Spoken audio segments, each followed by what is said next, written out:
Panic has set in at the Kremlin. С праздником вас! С Днем Великой Победы! Ура!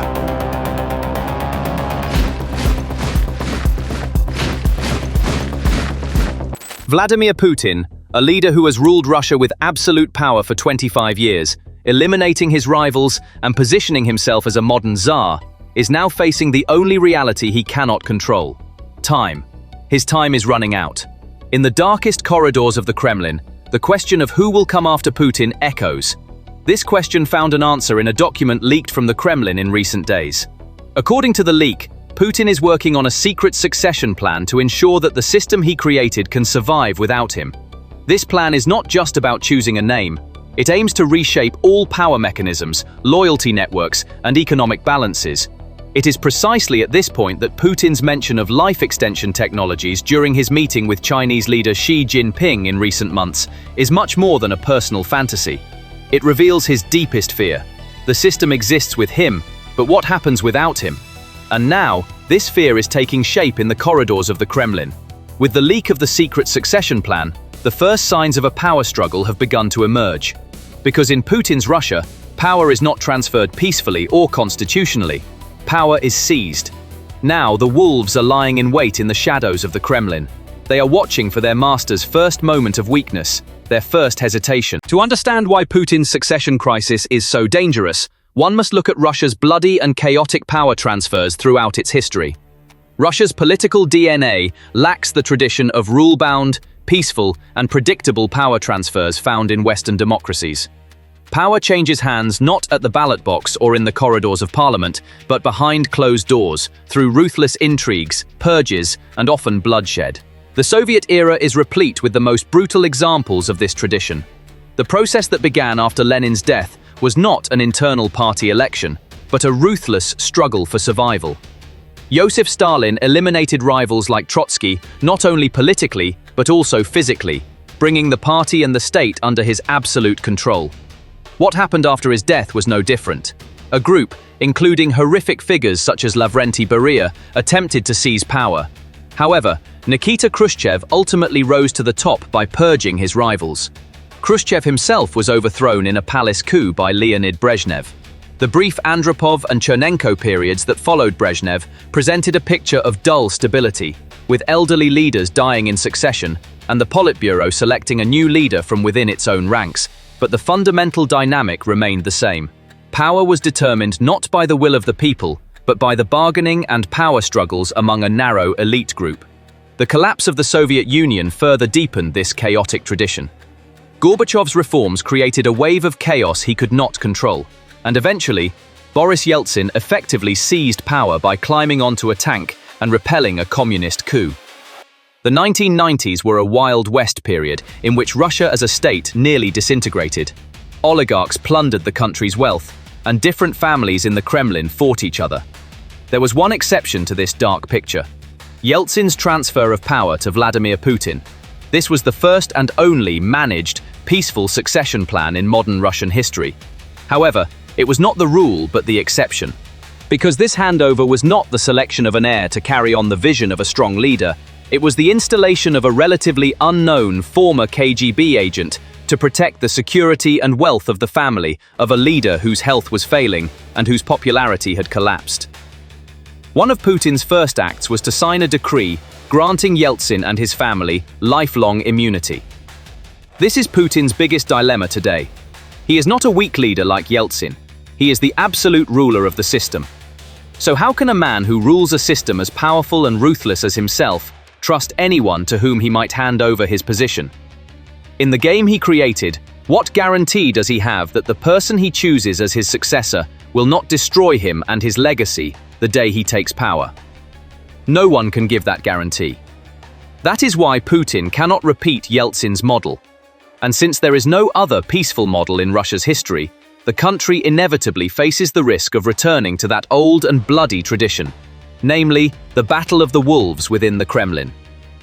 The question of who will succeed Putin preoccupies the minds of every diplomat, every analyst, and every Kremlin official in Moscow. There is no official list of candidates, but behind closed doors, names put forward by different power centers and factions are being whispered.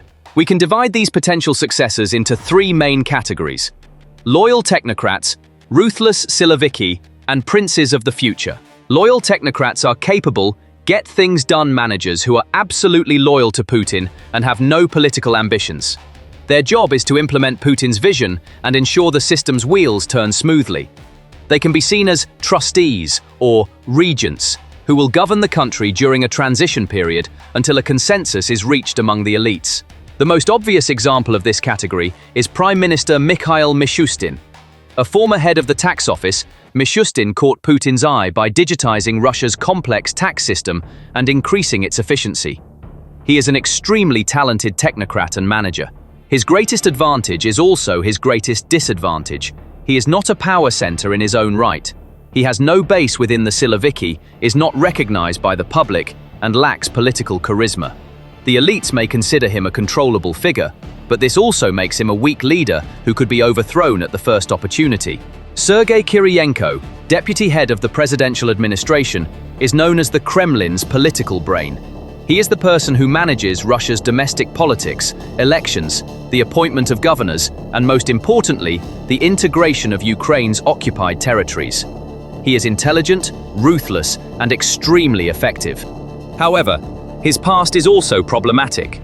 In the 1990s, he served as the youngest prime minister during the Yeltsin era and is remembered for liberal reforms. This liberal past makes him unreliable for the hardline wing of the Siloviki. He is not a king, but a kingmaker. He will prefer to remain behind the scenes. The ruthless Siloviki are hawks from the intelligence, military, and security bureaucracy that form the foundation of Putin's power. For them, Russia's power is synonymous with the power of its army and secret services. They harbor a deep distrust and paranoia toward the West. Their rise to power would likely mean a more repressive, more militaristic, and more isolationist Russia. Security Council Secretary Nikolai Patrushev is the patriarch and ideologue of this group. Like Putin, he is a former KGB agent and one of Putin's oldest and most trusted allies. While head of the FSB, he turned the agency into Russia's most feared power. He is known for his anti-Western rhetoric, which borders on conspiracy theories. He is considered Putin's brain and is one of the most ardent defenders of the war against Ukraine. His greatest advantage is his immense influence over the Siloviki and his ideological clarity. His greatest disadvantage is his age and the fact that he is a copy of Putin. The elites may not want another old, hardline KGB agent after Putin. FSB Director Alexander Bortnikov is the head of the Federal Security Service, Russia's most powerful and feared institution. He has files on all political and economic actors in the country, giving him immense leverage. He is a quiet, mysterious, and largely unseen figure. His power comes from the power of his institution. However, the intelligence fiasco at the start of the Ukraine war has damaged the FSB's reputation and somewhat weakened Bortnikov's position. Still, in a moment of chaos, he could be one of the most advantageous figures as the person controlling the nerve center of the state. The princes of the future, on the other hand, are younger figures rising under Putin's direct patronage, groomed as future leaders. They are the new faces who will ensure the system's continuity and perhaps prove their loyalty to Putin. Dmitry Patrushev, Deputy Prime Minister, is the son of Nikolai Patrushev and the most obvious candidate for a dynastic era in modern Russia. He has the full support of his powerful father and has gained state experience in important positions, ranging from agriculture minister to deputy prime minister. His youth and Western-style technocrat image could make him an acceptable compromise candidate for both the Siloviki and the economic elite. The biggest criticism is that he owes his success more to his father's surname than to his own abilities. Being seen as a product of nepotism could prevent him from gaining respect among the ruthless Kremlin wolves. Aleksey Dyumin is perhaps the most mysterious and talked-about name. He served for years as Putin's closest bodyguard and aide, becoming his shadow. This means Putin has absolute personal trust in him. He was later appointed to critical positions such as Deputy Defense Minister and head of the GRU and managed the annexation of Crimea. He is currently the governor of Tula, an important industrial and military region. Dyumin is a complete package, respected in both military and intelligence circles, with political experience. Many analysts whisper that if Putin has a secret successor in mind, it could be Dyumin. Considering these potential candidates and the power centers behind them, three main scenarios emerge for post-Putin Russia. Scenario 1. The Tsar's will, that is, a managed and peaceful transition. This is the most optimistic but least likely scenario. In this scenario, Putin, before his health deteriorates or he loses control, names a trusted successor, as Yeltsin did for him. He transfers power through a constitutional process. In return, he secures guarantees of lifelong immunity for himself and his inner circle, and the protection of his legacy. The biggest obstacle to this scenario is Putin's character. He is a leader who does not fully trust anyone and does not like to share power. He knows that the moment he names a successor, he will become a lame duck, and all the elites will rally around the new power, isolating him. Scenario 2 is a palace coup and internal struggle. This is the most likely and most dangerous scenario. Putin suddenly dies without naming a successor, falls victim to an assassination, or his health seriously deteriorates. In this case, a power vacuum forms in the Kremlin. A ruthless power struggle begins between the Siloviki faction led by Patrushev, technocrats like Mishustin, and perhaps different groups within the army. This struggle is conducted behind closed doors, with arrests, purges, and perhaps political assassinations. Russia enters an extremely unstable and tense period lasting several weeks or months. At the end of this war, the most ruthless, most organized, and most powerful faction, probably a new strongman emerging from within the Siloviki, seizes power. This scenario could drag Russia into an even darker dictatorship. The final scenario is the period of turmoil. This is the worst-case scenario. The Boyars' War in the Kremlin drags on without a winner emerging, completely paralyzing the state's central authority. As different factions destroy each other, the state's control weakens. In this chaotic environment, regional leaders like Ramzan Kadyrov could declare de facto independence with their own armies.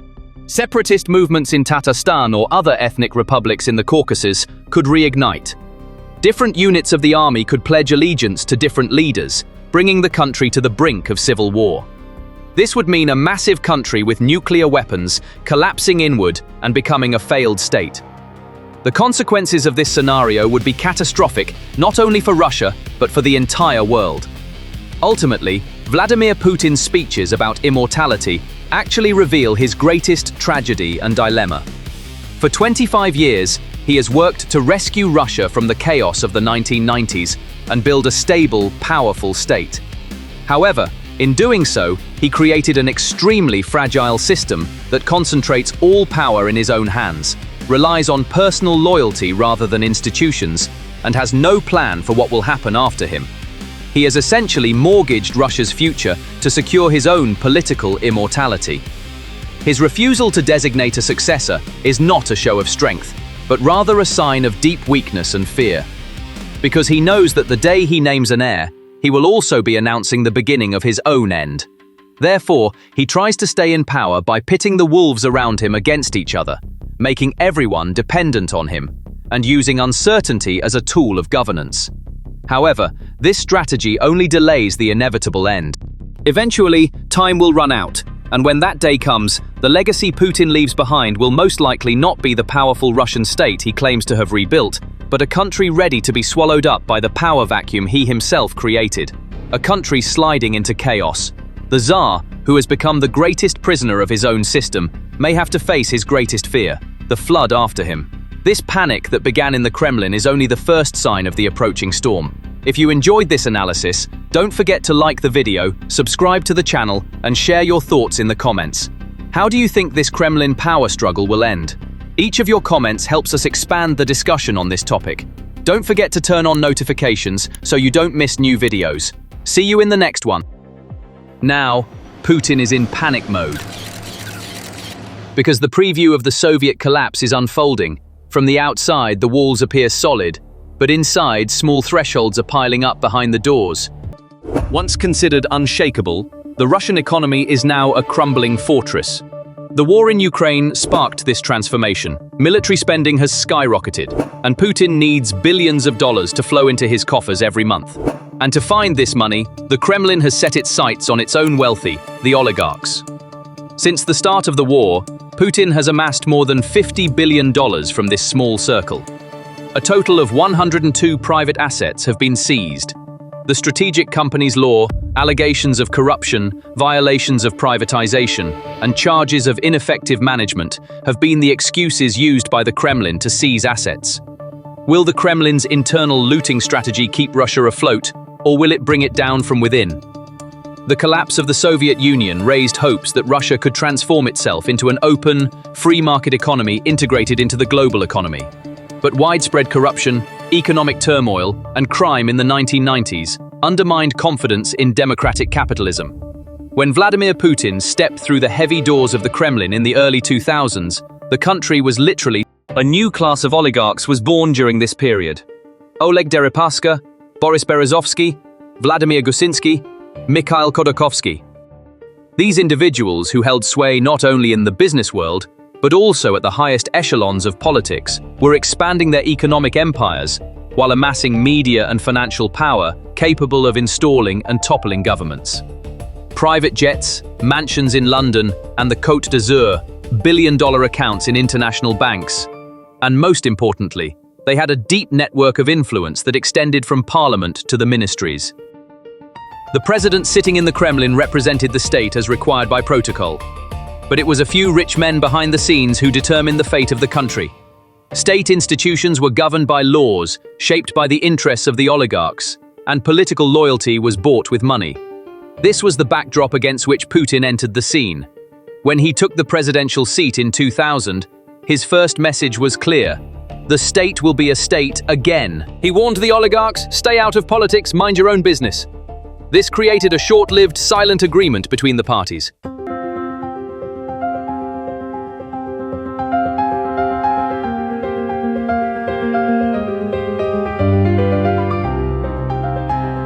As long as the oligarchs did not cross the red lines drawn by the Kremlin, they were able to protect their wealth and continue to grow in the shadow of the state. In return, Putin provided them with legal protection and a stable business environment, and the country's economy grew steadily, partly due to high oil prices. The Russian leader saw the economy grow from $200 billion in 1999 to $1.8 trillion in 2008. According to International Monetary Fund data, the economy reached $2.3 trillion between 2008 and 2022. But this balance was fragile and cracked at the first opportunity. As Putin rebuilt the state around his own authority, he began to see these parallel centers of power as a threat. The conflict over oil giant Yukos, led by Mikhail Khodorkovsky, marked the beginning of the invisible war between the Kremlin and the oligarchs. When Khodorkovsky began calling for political reform, his billion-dollar company was seized, and he was sent to a prison in Siberia. This was a clear message to others.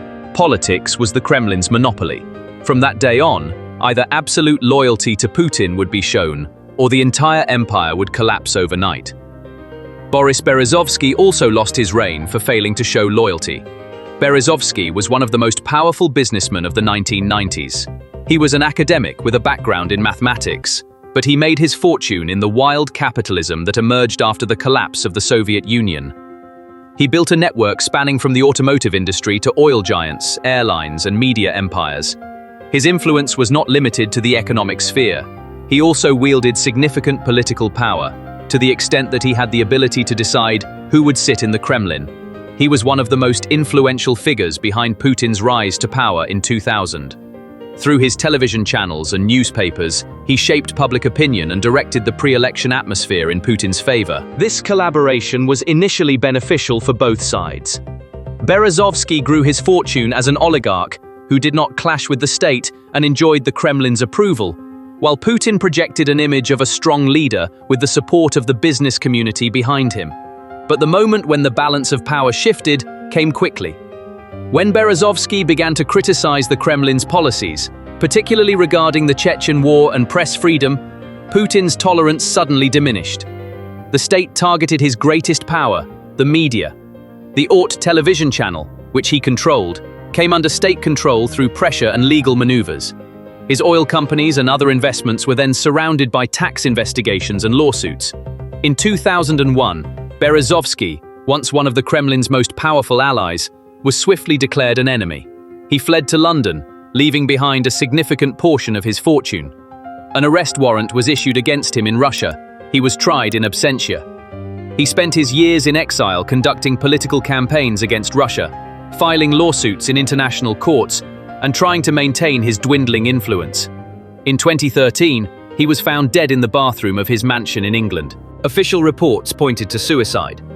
But his close associates and some investigators claimed that there could be a political message behind the incident.